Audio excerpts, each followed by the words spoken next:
Next up, we've got a Notre Dame fan. Now, you talk about another angle on this.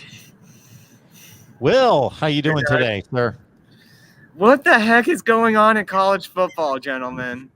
This is funky. I really feel for George Kliavkoff here. Like, he was really trying to do everything that he could to please Mike Bone, and he just could not please him enough. One thing as a Notre Dame fan I have to say is I'm intrigued on how UCLA and USC are going to do when they go to Ann Arbor, when they go to Madison, when they go to Minneapolis, because USC never wanted to play in South Bend in the winter, never wanted to. So that game always had to be earlier in the season. But now, like, they might not have the choice to do that. Now they might have to go to like a colder climate and the later in the season. So I'm just going to be interested in like how the Bruins and the Trojans, if they can do well and win games in the winter. Can I just pick up on that, Will, very briefly? Yeah. I mentioned earlier in the show here that you're going to see USC, UCLA be on the road for like 3 weeks at a time, and then we'll be at home for 3 weeks at a time. Okay. I think what you're going to see is you're going to see USC go to the Eastern time zone or the Central time zone in September and especially October. Mm-hmm. And you're going to see the Big Ten schools make the extended double USC, UCLA double stack road trips in November. I think that's the easy scheduling adjustment for the conferences and all the parties involved here. You know, there's a great irony, too, in talking about the schedule. And I think, Mark, you and I have talked about this when I openly mocked UCLA's out-of-conference schedule for the next 2 years, especially this year, where they have Bowling Green, Alabama State, and South Alabama. That game against the HBCU exists because Michigan bailed out on its home and home with UCLA. They bought their way out of it because they wanted an extra home game for the next 2 years, which they got. So they're playing 8 at home and 4 on the road. And you know, now they're going to be conference buddies pretty soon in the next few years and wind up having to play each other at some point. Look, I agree with Matt. I think there's going to be this is not going to be easy. It's going to be complex. It's going to be ugly. There are going to be mistakes. Look, the ACC this week came out with its, we're now eliminating the divisions and you have your 3 matchups, right? And they couldn't even get the 3 matchups right across the board.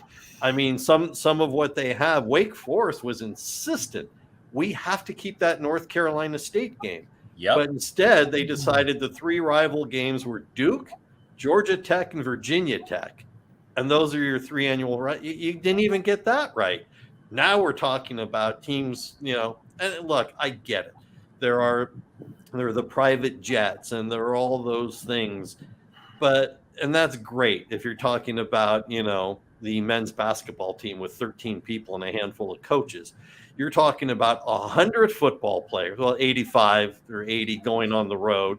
You're talking about the equipment trucks going all over, craziness. You're talking about a staff of 40 to 50. So to say, well, yeah, they got charter jets and whatever, it's not that simple. It really isn't. It's one thing to take your charter jet up to Eugene, Oregon. It's another thing to, have to go to Columbus or Ann Arbor and then turn around and whatnot.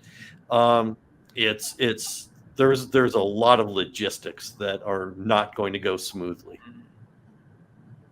Yeah, I'm interested to see. I saw that like Oklahoma and Texas didn't do that quite well in the Big 12 the year after leaving. I wonder if like the other schools are really going to have that extra push to like take down the Trojans, to take down the Bruins. Like the trip to Utah, like it might be really rough and wild. And I will say this about USC under Lincoln Riley. USC will need to be 10 points better than its opponents. Because if it's leading by 4 points late in the game, that pass interference call by Pac-12 refs is going to go the other way. I think here's to your point, though, Will, is that, yes, I get it, except the other schools, because I don't believe this is the end of the change. The other schools are almost auditioning for their next place also. Yeah. It's because I don't believe it's just UCLA and USC leaving the rest, and the Pac-12 picks up a couple of, mid-range schools. And that's, then it's all fixed. You can't, not without a major market. putting Boise State in is not adding a major market. And it's interesting too. One of the things the Pac-12 has always insisted upon for entrance into the conference is you must be a tier 1 Carnegie academic research school.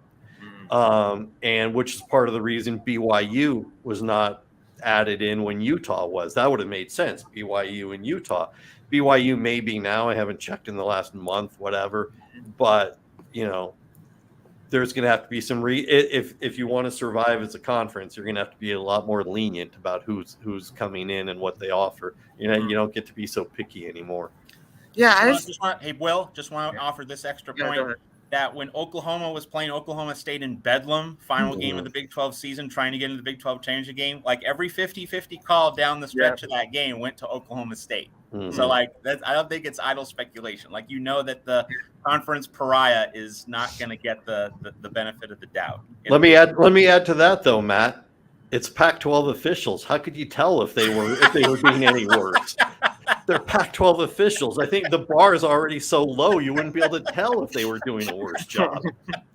Fair point. Yeah. Will, we appreciate you stopping by, man. Yeah. I don't know. And one last point. I'm going to miss as a college football fan, I'm going to miss the Rose Bowl. Like that Penn State USC game as like a neutral. That was one of the funnest games I ever watched. And I'm glad Keith Jackson's not alive to see this today. Oh, you would not be happy. Oh, yeah. Thanks, Will. Have a great one, guys. You too. Take care.